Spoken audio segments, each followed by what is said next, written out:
have it here right now. 2 minutes ago. 2 minutes to go. 2:09, 2:07 seconds. 2:05.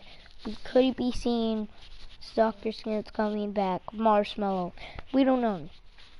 We don't know yet. We just know this week, the Teen Titans Cup is gonna be here, and we're gonna be getting Beast Boy soon. So that's what we're gonna get this week. But next week, I don't know what we're gonna get. Maybe Marshmallow, but we are getting Beast Boy this week. So yeah.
Okay, everybody, I'm back to the stream. 10, 9, 6, 5, 4, 3, 2, 1. We had to see something here. Okay, 3, 2, 1, go. Oro got her own pack. Let's check it on my Switch. It's just 600 V-Bucks on my Switch because I already own Aura, but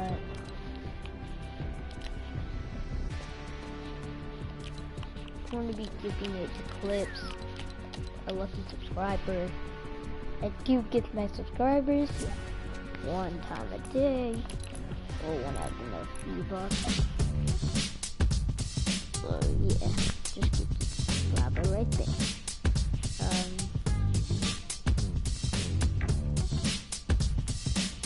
But we are going to be getting the Aura bundle.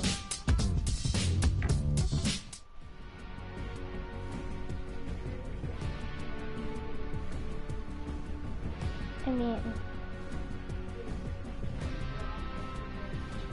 that is the Aura bundle. So we got it on my second account. Okay. So we are going to be doing challenges, guys. We're going to be doing challenges, search ammo boxes. Let's finish that challenge. Solo's the best to do it in.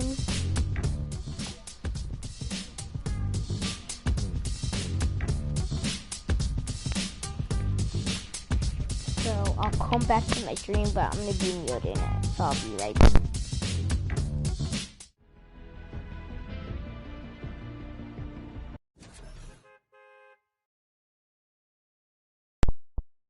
Okay, so I'm back to the stream. It has been 4 minutes. If you want to put in the comments what's your favorite NFL, NBA team, and yeah.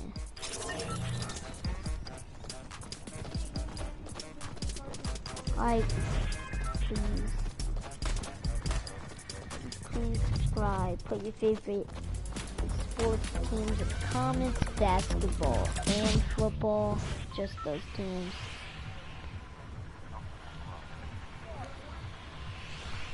Okay, so remember what I said in the beginning of the video.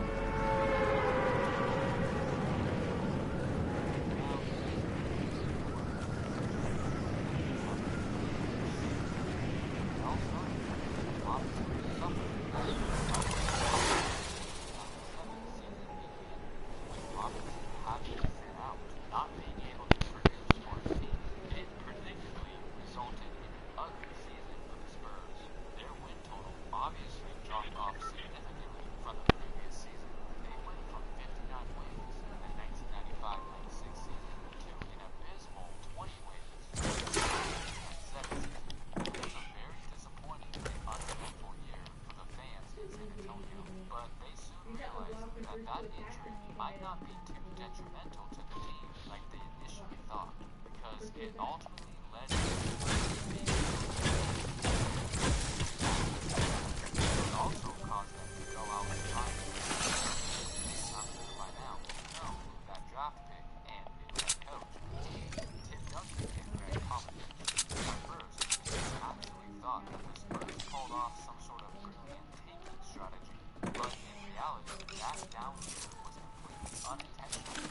Some bad luck that happened to turn into good luck, and perhaps could be considered one of the biggest impacts a butterfly effect had on the entire league. It was also that time when Tim Duncan was seriously considering signing with the Magic to possibly team up with T-Mac and Grant Hill in the year 2000. I had a utmost thought that Duncan would sign San Antonio or go to Orlando since he felt that other the deal was just about done until Duncan had one final request before he officially signed. He asked the Magic organization if his family would be allowed to travel with him on the plane during road trips the Sixers were. First Orlando made the decision on Duncan without his was an immediate turn-off for Duncan. Signed in San Antonio. If Duncan would have went through with the deal, then that would have meant that Dwight Howard more than likely would have landed somewhere else in the Thunder fold, and maybe Greg Popovich's legacy as we know it would have a lot less reach. I'm sure Spurs fans are glad that the Magic said no to Duncan's request, and the rest is history. The year was 2012. Philadelphia 76ers were fresh off the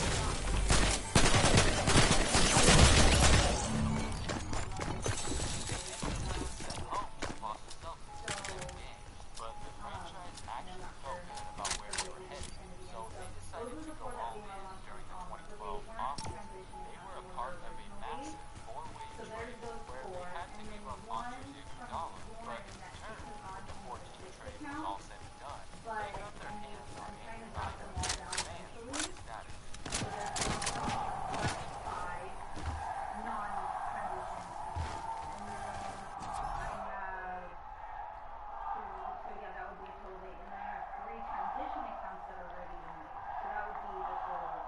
Bynum just came off of an outstanding individual season, where he was an all-star. The Sixers were excited about their near future, but that excitement didn't last very long. They had to deliver the disappointing news to their fans that Bynum would not be able to start the season and had to sit out for a couple weeks. Problem. It definitely was, but they were more than willing to wait for him to help them.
So he made the decision to basically hope that the light at the end of the dark tunnel would eventually lead to a bright future, which you could argue was actually the better outcome. The Bynum experiment was an absolute epic fail, but it turned out to be a blessing in disguise. Who knew that a random night of bowling could lead to an alternate future?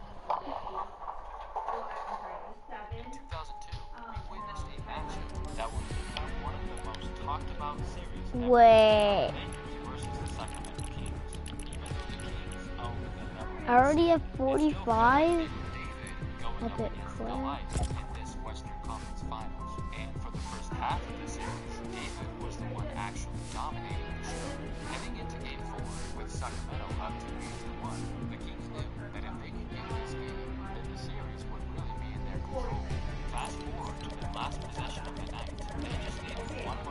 to get the W. Kobe goes to the basket to tie the game, but he misses. Shaq would get the rebound, who also attempts to tie the game, but for some reason, after that doesn't go down, Vlade Divac gives the ball to a wide-open Robert Horry, basically gifting it to him on a silver platter to win the game. I'm sure Divac would have much rather gone into overtime than to have that happen.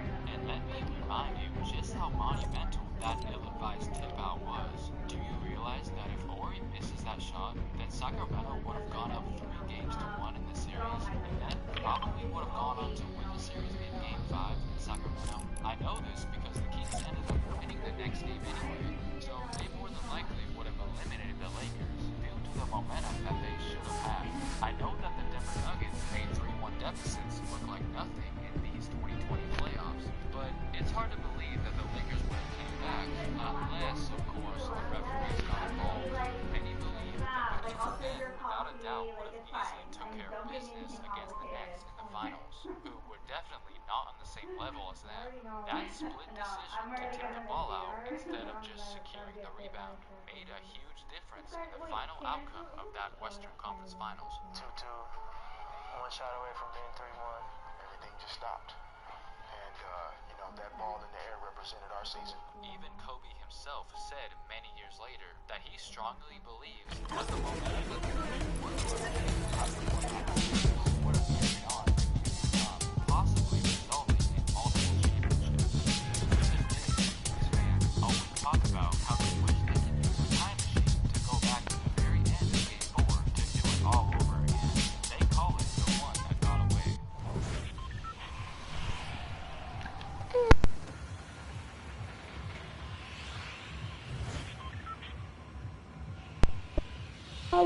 Back in the 2009-2010 Andrew Iguodala.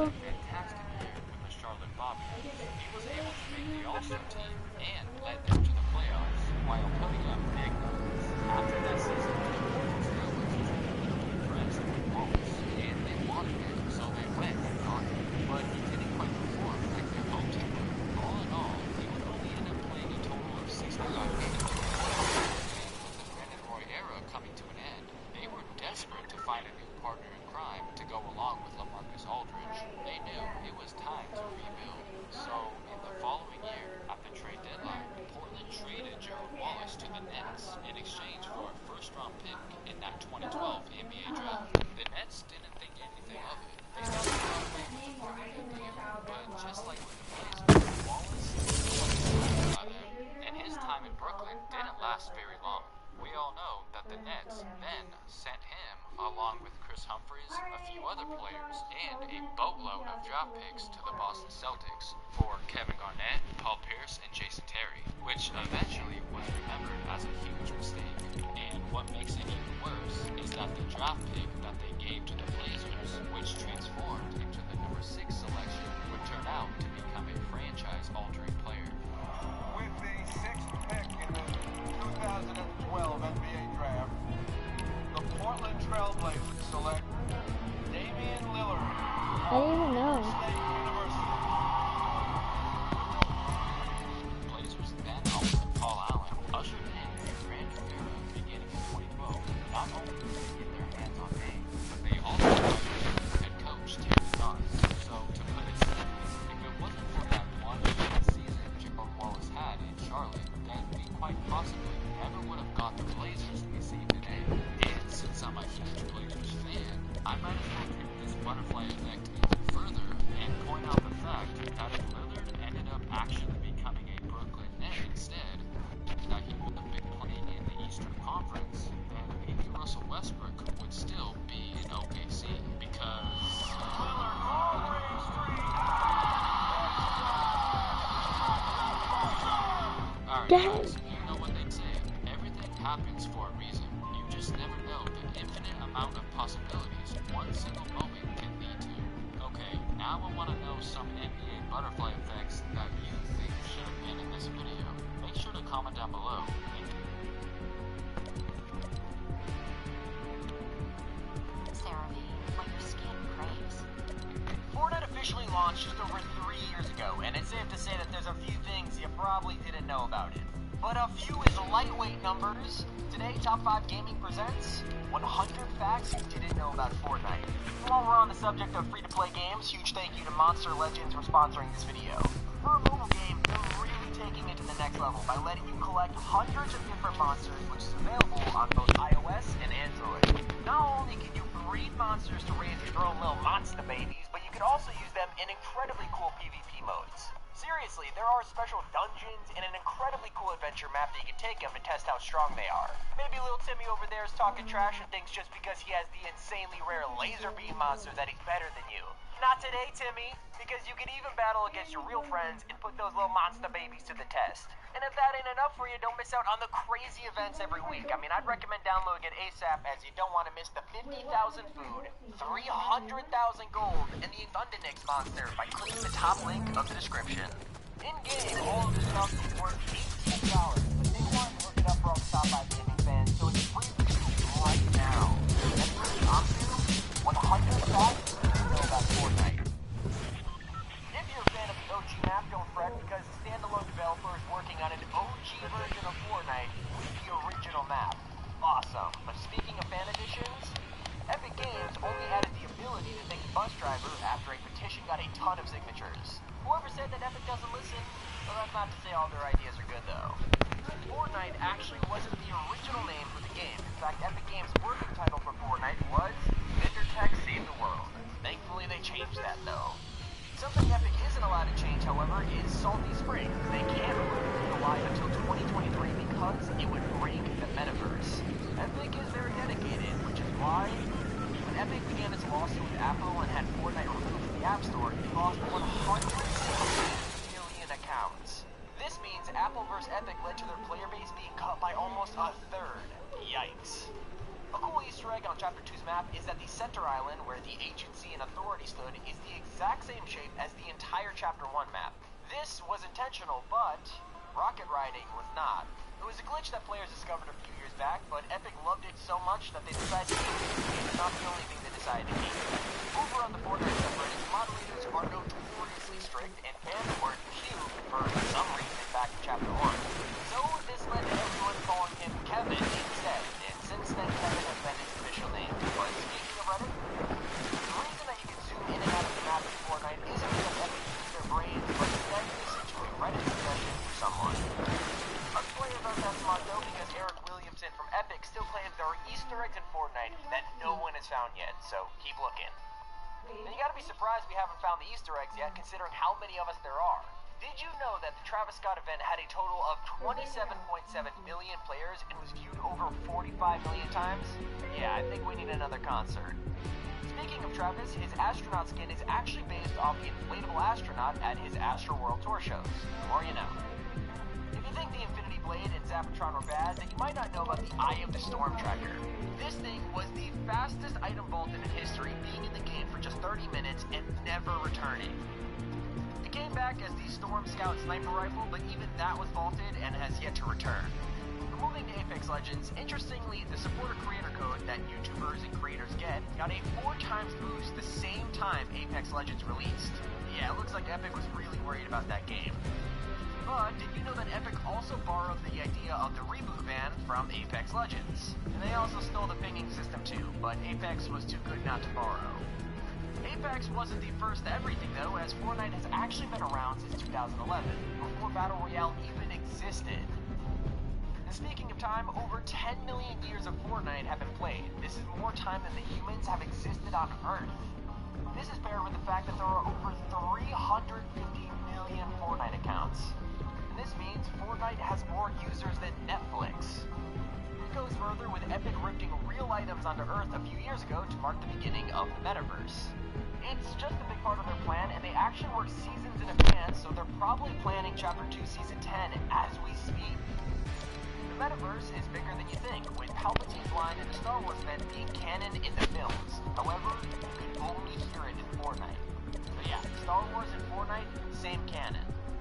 Proof the seasons are planned in advance is the fact that Chapter 2 parallels Chapter 1. If you look at it, Season 4 are both hero themed. Pretty cool.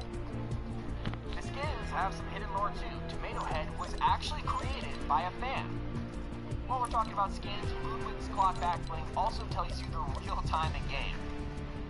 Meanwhile, the Elaine back bling shows you your kills in real time. And the rocket back bling looks at you in disappointment when you dance. But, like the Tomato Head, the Haunted Hills POI was actually designed by a fan. Speaking of Haunted, Fortnite was actually designed to be a horror game, but Epic found it a little too depressing and changed it to cartoony instead. For that cartoon art style, Epic used Looney Tunes, Pixar, and Tim Burton as inspiration. No wonder it looks so good. On the topic of inspiration, the Tender Defender skin was designed by a little kid on Reddit, and Epic added it to Fortnite as a surprise for him. Epic also buffed slurp juices because of a Reddit suggestion. Reddit also gave us locker presets and the emote wheel. The Orange Justice Kid and his emote was from a dance challenge. The Groove Jam emote is from Napoleon Dynamite, and the Golf Clap emote is from Men at Work. Other films reference are Ferris Bueller's Day Off car and Holly Hedges. My Name is Jeff from 21 Jump Street on the Paper Glider, 1966 Batman in an achievement, and A Clockwork Orange in a Getaway LTM. Even in the original Pleasant Park, you can find pictures on the wall of Epic's Unreal Tournament. You can even find a Jazz Jackrabbit poster, which is a character from their old games.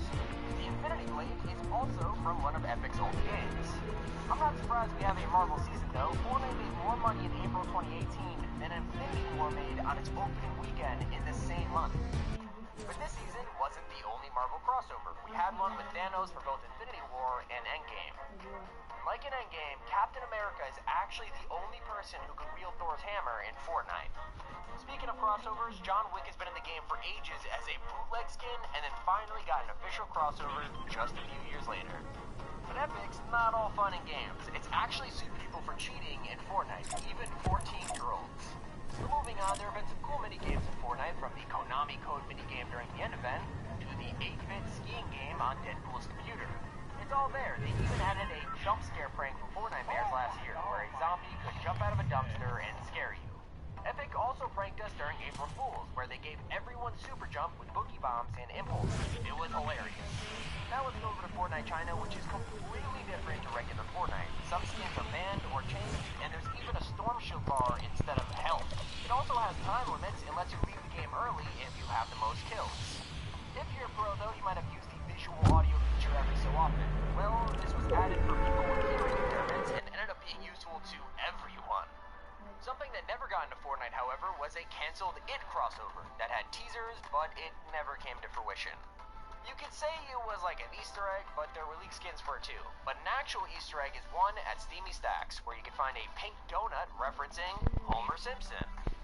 On the topic of Easter eggs, Truckosaurus is another Simpsons reference, but it could also be a nod to Transformers, like Optimus Prime. What do you guys think? There's even a nod to Jurassic Park in the Rex loading screen, a Stranger Things reference in Mega Mall, and the entire game is based on a Japanese film named Battle Royale, same as PUBG. If we're talking about roots though, Fortnite was obviously named after a fortnight, which is 2 weeks. The reason it's called this is because the hardest mission in Save the World lasts 2 weeks, hence the name. Because of being similar to PUBG, the devs tried to sue Epic over Fortnite, but changed their mind last minute. Epic not only owns the engine PUBG is made on, but there are some people who make Gears of War, Bulletstorm, and Paragon. No wonder Bluehole changed its mind. Epic clearly isn't that scary though, considering they allowed 2 cheaters to qualify again for the World Cup Finals. This is the same World Cup that had the largest prize pool in the history of esports. And you only have to be 13 to compete in these competitions, with most other games requiring you to be at least 16 or 18. Fortnite has also had more celebrity influence than any other game on the planet, like with Drake, Marshmello, Travis Scott, and more. In fact, it broke the record for most videos uploaded for a single game in 1 month on YouTube. It was also the first free-to-play game to be on every single platform in the industry. It's not worldwide yet, however. Epic has recently launched Middle East servers and is working hard on Fortnite India. The celebrity pool has worked a lot for Fortnite, with Marshmello giving the first ever concert a few years back, and the screen at Risky Reels has provided us stuff before, with a Wreck-It Ralph Easter egg and a Punked screening. It used to be replaced by a POI called The Block, where we get a community-made POI every week. Now, we have the Creative Hub instead. But did you know that you could also use to drown in Fortnite? You used to be able to reload while being soaked in with Sniper 2, but now, that's gone. Also, when you place a brick wall, there's a random chance of a gnome appearing. No one knows why. It's still in the game, unlike the OG map. The island was changed because it didn't meet Epic's requirements for plans like swimming, fishing, and large events, and that's why there's a second map. It's gone, along with over 100 weapons and items that have been vaulted over the years. But nothing is ever actually vaulted. Even the most broken items have returned in the past. And speaking of returning, Fortnite is unavailable on iPhones right now, but you can still play it free. When it was released in the App Store, Epic released a parody of Apple's famous 1984 TV ad as a jab to the company. But they aren't always the ones suing people. Epic has been sued many times by people claiming they stole their dance. At least they added some things with permission, like the Icon series, which was finally revealed last year.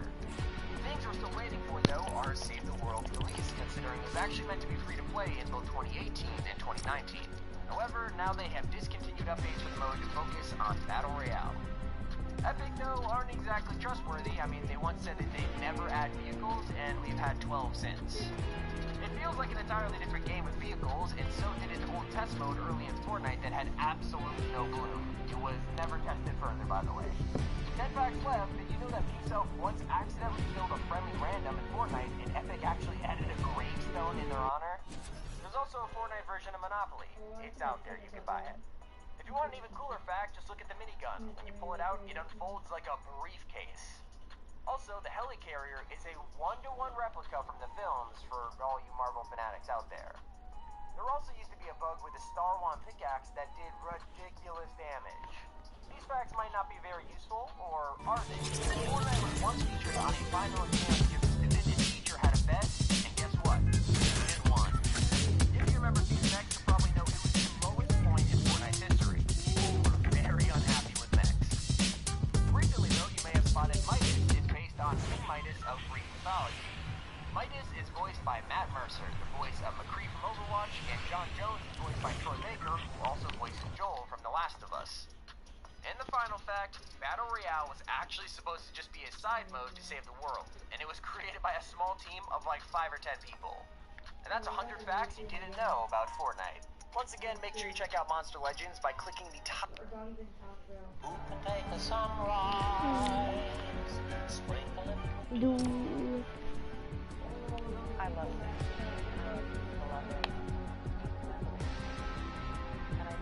Midas and Oro have the exact same scar. They also have the exact same golden ability thing. Just to be clear, they even have similar names to the original King Midas in the Golden Touch story. Well, if that's the case, they must be the same person, right? Nope. Different people. Okay, that skit is pretty much my entire life trying to figure out the Fortnite story. But without further ado, these are 10 Fortnite storyline myths. Number 10. When Season 2 first began, we were introduced to a character named Midas. You might know him considering he's the most important character in Season 2.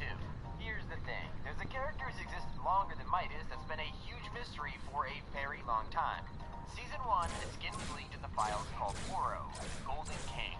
Immediately, people started to notice that Oro and Midas had something in common. The exact same scar going across their eyes. It didn't take long for a massive theory to spread like wildfire saying Midas and Oro are the same person. It makes sense. They share the same scar, and Oro is a part of the cosmetic set called Midas's Revenge. Not to mention the fact that Oro, quote-unquote, awakened halfway through Season 2 with his challenges. So, if you pair this with the fact that Ghost and Shadow were like alternate versions of each other in Season 1, it did make sense that Oro and Midas are the same person. But what if I told you they are actually not the same person at all, and everything can be debunked the same way it was explained, with the scar? You see, Midas and Oro do indeed have the same scar, but it's not because of the same person or even related at all. When Midas arrived on the island, he didn't have the power of the Golden Touch. This was proven by the statue on his yacht where he has no scar. If you pair this with the fact that Oro actually has a variant with no golden powers, you could actually find a small hidden backstory. Midas captured Oro and stole his Golden Touch powers, as proven by the drained variant, as well as Oro's staff being found in Midas's office.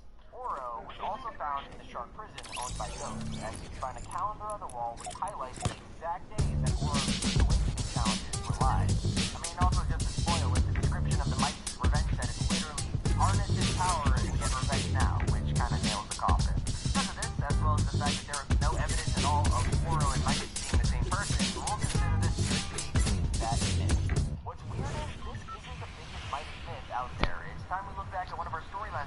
and correct something Epic Games themselves decided to change. Number 9. So one theory we at Top 5 Gaming came up with ourselves spread faster than we expected. With the whole Midas and Oro situation, it was always connected by the fact that Oro is the Midas' Revenge cosmetic set. So what if it was more than further? If you actually looked in that set, you could have spotted the Wrath kit in the exact same thing. How is this connected? Well, when we saw it, we immediately tried to figure out why it was in there. I mean, if Wrath is involved in Midas' Revenge, what could that mean? If you go to Wrath's description in the locker, it simply states that he's the Warden of the Underworld. Naturally, if you guess this means that Midas probably arranged a deal with Wrath as the important rule of the Underworld. But what if Midas actually died sometime before Season 2 and did a deal with Wrath so he could be resurrected? That kind of would explain why Midas is building a doomsday device and is getting revenge, because he's getting payback on whoever killed him, and the deal with Wrath would be to go collect souls in order to trade them for his own. It makes a lot of sense. I mean, the doomsday device would then give Wrath a ton of souls and allow Midas to keep living. When we came up with it, it sounded like a really solid theory, except it is not true. Not a shred of it, actually, because after we thought of it, we kind of went into the Fortnite files and removed Wrath from Midas' Revenge. They added him in there as an accident, and he wasn't supposed to be in that set. But not even this myth tops the list. Number 8. For a while now, we've known about a mysterious character in the Chapter 2 storyline, only known in the files as the Engineer. That's not her actual name, but it's a working title. You can only spot her on a photo over on Midas' desk in his secret office, right in front of the Doomsday device. Looking closely, you can spot a Shadow logo. There's not much else to go on at the moment, but it's been driving me crazy. Why is there a photo of her in Midas' room?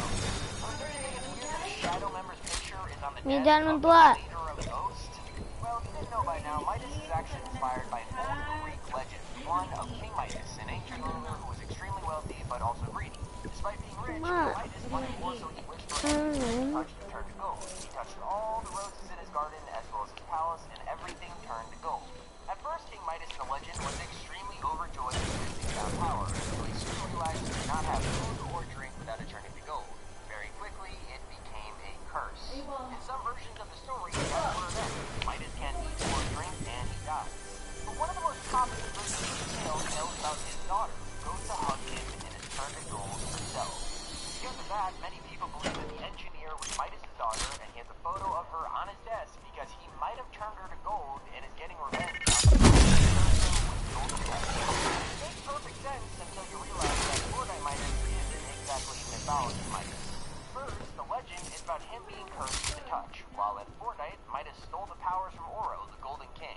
Not to mention that the Engineer is clearly a member of Shadow, and that wouldn't make sense if she was Midas' daughter. Also, if she turned gold, why is she just a photo and not one of the many golden statues in Midas' office? I can't know, but it shows that she's alive. Here's the photo. And look closely, you can actually see her reflection in the glass right here. If she's alive, it means she isn't his daughter. Consider this one debunked. Number 7. Just a while ago, I brought up some gold statues in Midas' office. If you don't know about them, you can see them in the Battle Pass lobby when you go to Midas' room. Around the area, there are gold statues resembling the original tale of Midas. Confirmed dead in the storyline. I mean, you have people on his wall such as Chaos Agent, Lynx, and more. We haven't heard anything from them all season, so it could be that they were indeed destroyed by Midas. Well, that would be true if we didn't have Agent Peely spying on the room from behind the painting, which confirms he is not dead. Not to mention that Lynx is somehow a helmet on the wall as well as the statue. Combine that with a new Vic skin, which is pretty much just Lynx without her metal armor and a different haircut, so even though her suit is turned gold and her helmet is gold, she's still kicking Fortnite themselves just confirmed recently that Chaos Agent is still alive when he came back to the item shop with the teaser, "This isn't his final form." But what's that supposed to mean? What do you guys think his final form could be? And so yeah, all these people being dead. Earlier in the season, we kept bringing up our theory that Shadow was going to end up storming the agency and officially take it over. Throughout the course of Season 2, Shadow has one by one been taking over all of the Ghost control locations and replacing it with Shadow henchmen. Every essentially, the agency is the only...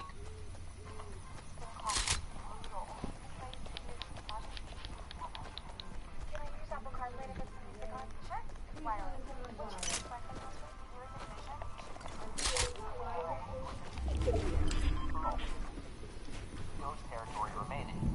Naturally, we said that this is going to end with Shadow storming the agency. We were right.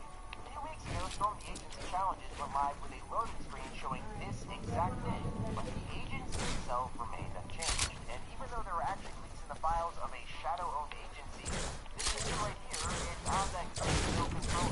So while storming the agency was a thing that happened, they never took over the agency. The files of the Shadow agency version were actually removed from the game and eventually replaced with a completely different version of the building. This version is a totally destroyed agency that we'll probably be seeing after the live event on Monday, which brings us to our next myth. Number 5. When random hatches began appearing around seasons earlier in Season 2, all of us were super confused. Naturally, data miners dived straight into the files and discovered that these hatches belong to something much bigger, codenamed the device. It's this device which has led the season's storyline for months now. I mean, literally the second we heard about the Doomsday device, pretty much everyone was set on this thing, of course, bringing Doomsday to the island. And what's the first thing you think of when you hear the word Doomsday? That's right, apocalypse. So this thought, along with the hatches, made us think of either bunkers or missile silos. Those hint at the Doomsday device being some type of large bomb. More not, because the Doomsday device won't actually explode. Instead, it'll be one of two things. Control the weather, or it's an energy source that will create cyclo waves that gives the person wearing it the ability to wield the power of the storm. Could do both also. We know this not only from live event file leaks, but also the book in Midas' office, and the fact that Season 3's actual theme is, of course, a great flood. It was even leaked on the PlayStation Store. So yeah, Doomsday device is not a bomb. But speaking of a great flood, number 4. I'll keep this one short. A lot of people wonder about the Great Flood coming to Fortnite and what exactly is going to happen to the island come Season 3. Because of this, a popular guess is that the entire island is going to be flooded. The PlayStation leak of Season 3 literally just shows all water under the battle bus, so it kind of suggests that the entire thing is going to be underwater. Although you have to understand that Fortnite is first and foremost a video game, and being completely underwater, well, I mean, come on, let's be real, it wouldn't be fun or playable. Kind of one of those things where you get it for a week and then immediately you're like, okay, we need to go back. Now, while this isn't officially confirmed by Epic Games, you can bet on the fact that the entire island more than likely won't be submerged in all of Season 3. Maybe it'll be submerged for a few days, but we're going to guess that the water will actually change and move throughout the season, both draining and also opening up in places. For my take on it, eventually it should return to normal by the time Season 4 comes, or whatever normal will be by then. During the Travis Scott Astronomical event, pretty much everyone noticed that the final moments of the concert actually had a one of the island from Fortnite Chapter 1. People throw around theories, speculations, but mostly a lot of people think this was confirmation of us going back to the Chapter 1 island in Season 3 or 4. As you probably already know by now, this is not true. I don't think we'll be going back to the Chapter 1 island for a long, long time. However, Chapter 3 and even 4 will probably bring a new map each time. Epic spent a lot of time making the Chapter 2 island, and trust me when I say they're going to stick with it for a while. Because of this, and the fact that it's on the old map, it's already obvious that this was just a myth. John Luster, creative director at Epic Games, said it himself. They're just Easter eggs. Number 2. Speaking of Chapter 1, there was something that puzzled a lot of players back in the earlier seasons of Fortnite, and it was a mysterious large dinosaur footprint which could be found on the island. This footprint was the source of so much clickbaited speculation that eventually people began to assume it was an actual piece of the Fortnite storyline which hinted dinosaurs being on the island. Not even joking, even news websites began to cover it. But unfortunately for everyone, this footprint was not a hint at a future dino season as we know now, but instead it was actually part of the Moisty Meyer movie. Remember the whole filming movie set with Moisty Meyer? I mean, Epic, dino being Chapter 2 sometime. I'm not against making it happen, but if you're different doing it, you have to include the most mysterious mythical creature in Fortnite history, the biggest myth of all time.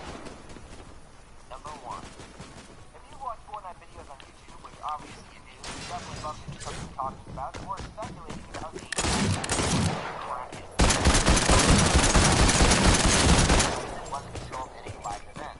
Rumors of a Kraken were fueled further by live streams saying Fortnite Kraken event right now or something like that. And even the season 8 opening cinematic has the Kraken and on the map you can even see the Kraken, which by the way, nice job Epic Games, given the clickbait and stuff, okay? Looking back, it's quite obvious now that there is no such thing as a Fortnite Kraken, and I'd say there never will be, but next season's underwater team, so you never know. But this has been Tom, Top 5 Gaming.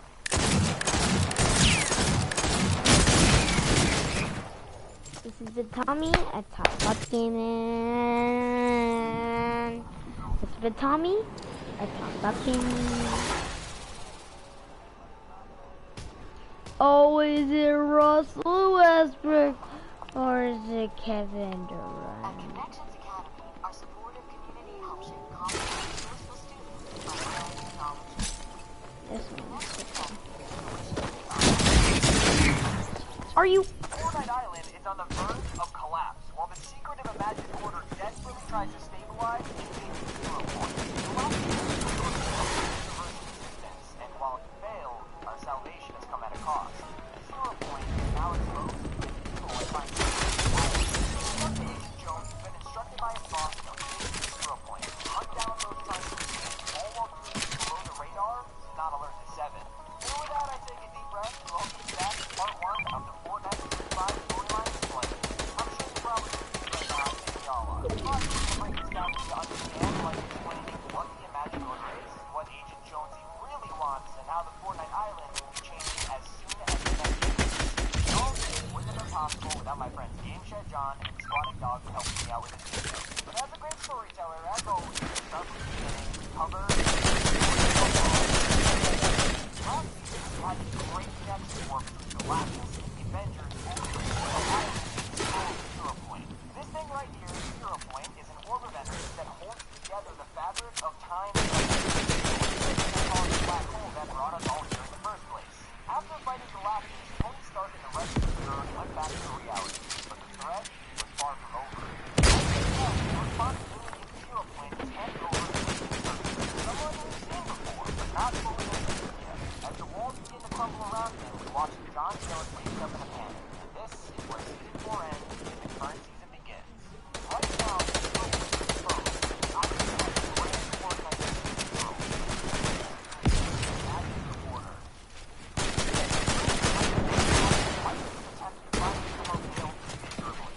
During this time, we were teleported into a mysterious white office that spoke outside. Interestingly, we saw files for reminders and on his desk. Then, as we teleported to the last time, John Jones and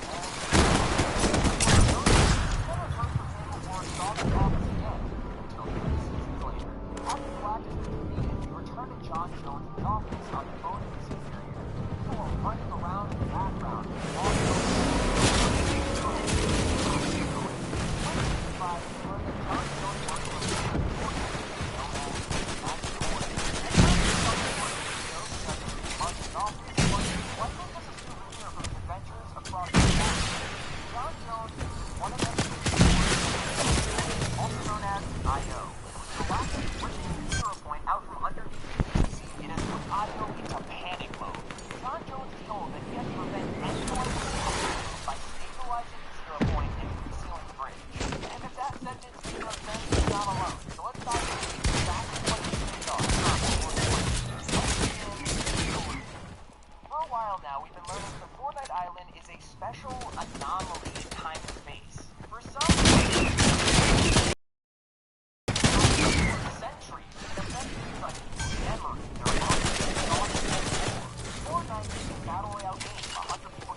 trapped on the island.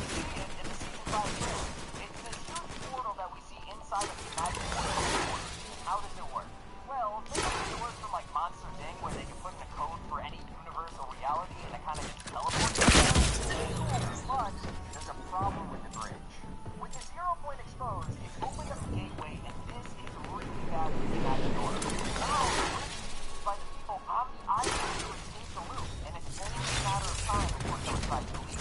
Because of this, Don Jones has been instructed to recruit a team of the best bounty hunters. His sole mission is to wreak havoc on the island while the island is stabilizes Zero Point. And while that seems simple enough, that's just the backstory of all. The island is changing and morphing into its previous self. Unexplained things are happening everywhere. So, strap on our second staff, we're going to explain not only how the island will change in the near future, but also do our best to talk about why it's changing. Now that it's caught up, it's time to jump into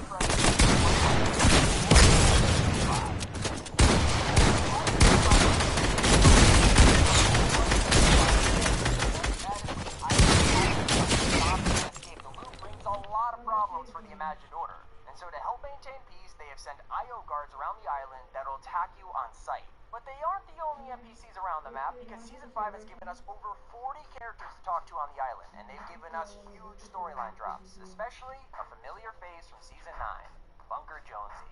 According to his new description, Bunker Jonesy is a snapshot of one of the very first times Jonesy visited the loop. Now, we haven't heard the term snapshot before, but we did actually get John Jones talk about snapshots.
Can't.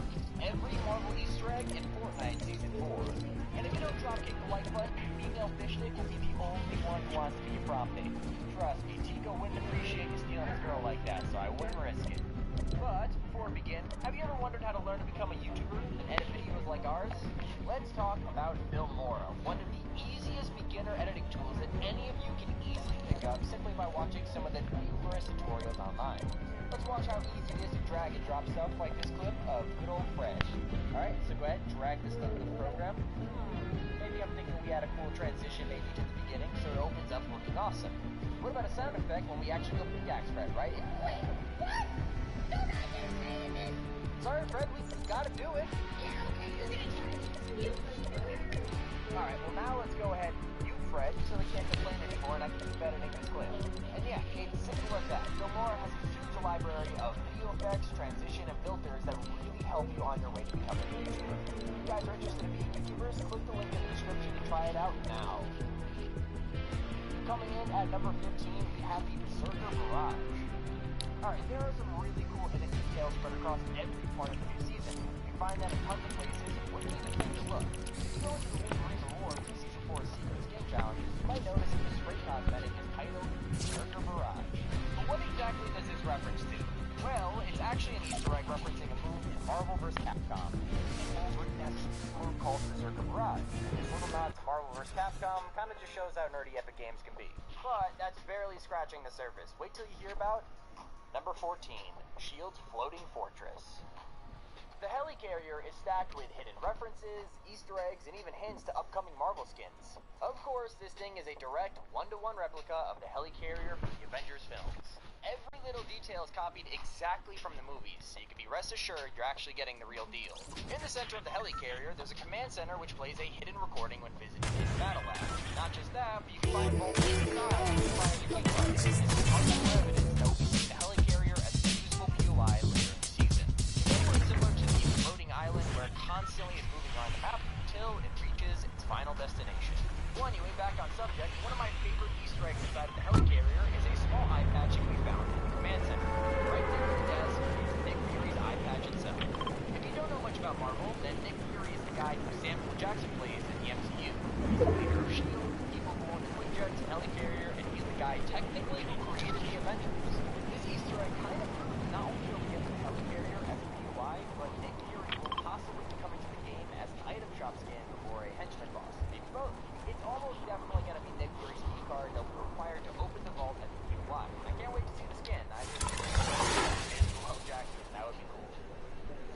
Coming in at number 13, we have Castle Doom. So when you first saw Pleasant Park get turned into a random Haunted Hills ripoff, it might have seemed like Doom's Domain, which is Fortnite's idea of incorporating Marvel into the map in a big way. Although Doom's Domain isn't an original Fortnite, as it's based on Castle Doom. Castle Doom is a location from Marvel's comics, and it first appeared in the 5th issue of the Fantastic Four. You can also find Castle Doom in Marvel Ultimate Alliance, where the superheroes defeat Doom in the game. So yeah, this isn't just a random house he lives in, it's actually lifted from Doom's real dimension. Next up, number 12, my personal favorite, Master 69. If you're not a Marvel fan, and you watched Avengers Endgame, you might have missed out on one of the funniest and most iconic jokes in the movie. In Endgame, Hulk visits Thor in Thor, and it turns out that Thor has become fat and lazy after Thanos snaps. During the scene, you can spot Thor even ask Thor to help him deal with a little kid called Dude Master 69 who's roasting him. I'm not gonna lie, it's hilarious and a great movie that shows crushes on both Marvel and Fortnite. But it does make Thor actually be in Fortnite theater because Endgame is technically set in 2023. That means Thor has the option of playing as himself. I guess we'll never find out. Number 11, Jennifer Walters. On Retail Row, Epic added an additional unnamed POI which is very classic. One, none other than the villain name will actually sound huge, and it's just a nice little reveal to Retail Row because a little more fresh after all this. But the communities were also available, so it's kind of cool to recognize the game. However, it's not the only Easter egg featuring aka Jennifer Walters. There is a small Easter egg featuring Jennifer Walters, which is switching from her She-Hulk form to her human form. Cancel the email just before the game is left. And yeah.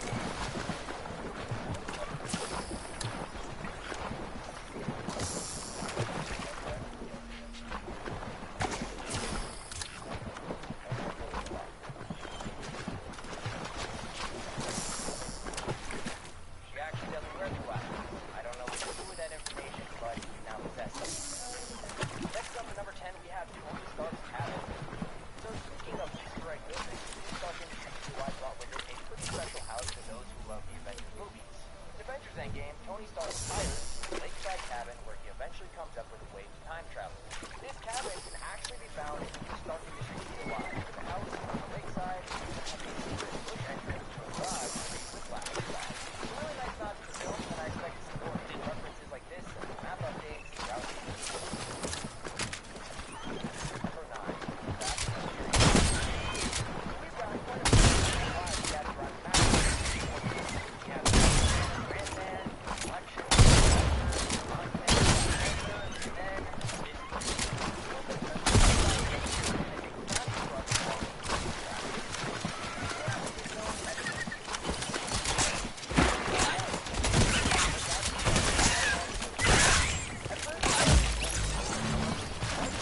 roaming the island, killing sentinels before the truck even appeared.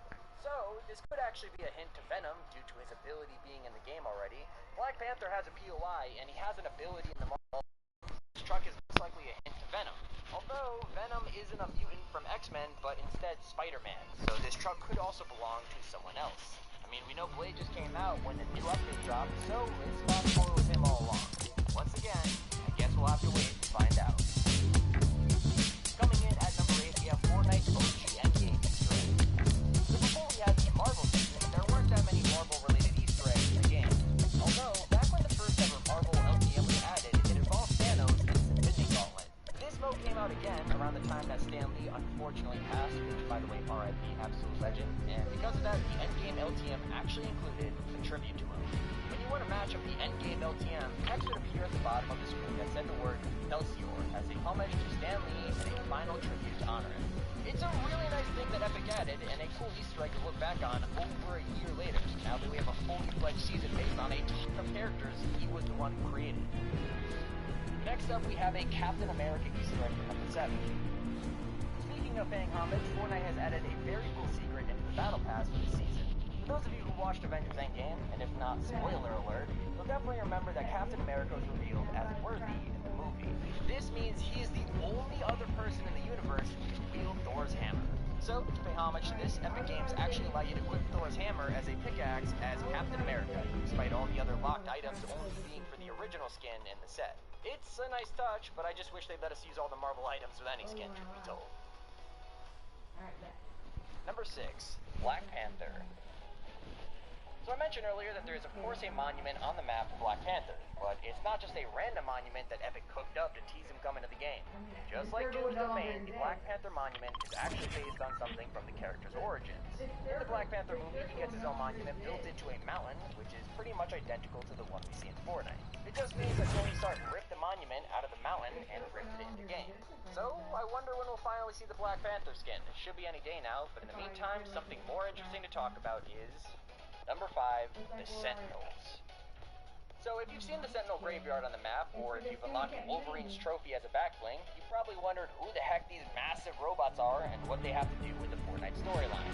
Well, the Sentinels were created by Trask Industries in order to track down and kill mutants. People like Wolverine, or even technically Captain America by their definition. It's cool to see them in Fortnite, as well as Wolverine hunting them down. If you didn't know their origins, there you go. Coming in at number 4, we have the It's Clobbering Time Easter egg.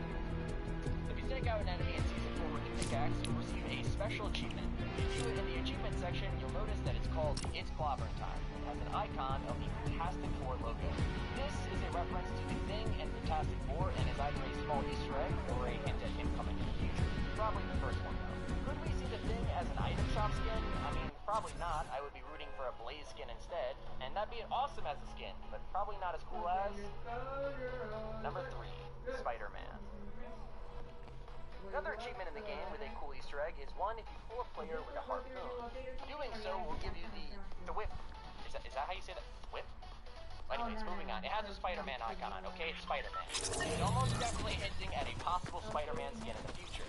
I mean, being real, I don't think Epic would put this Easter egg in here if they knew we weren't getting a skin. I mean, it would be the ultimate tease.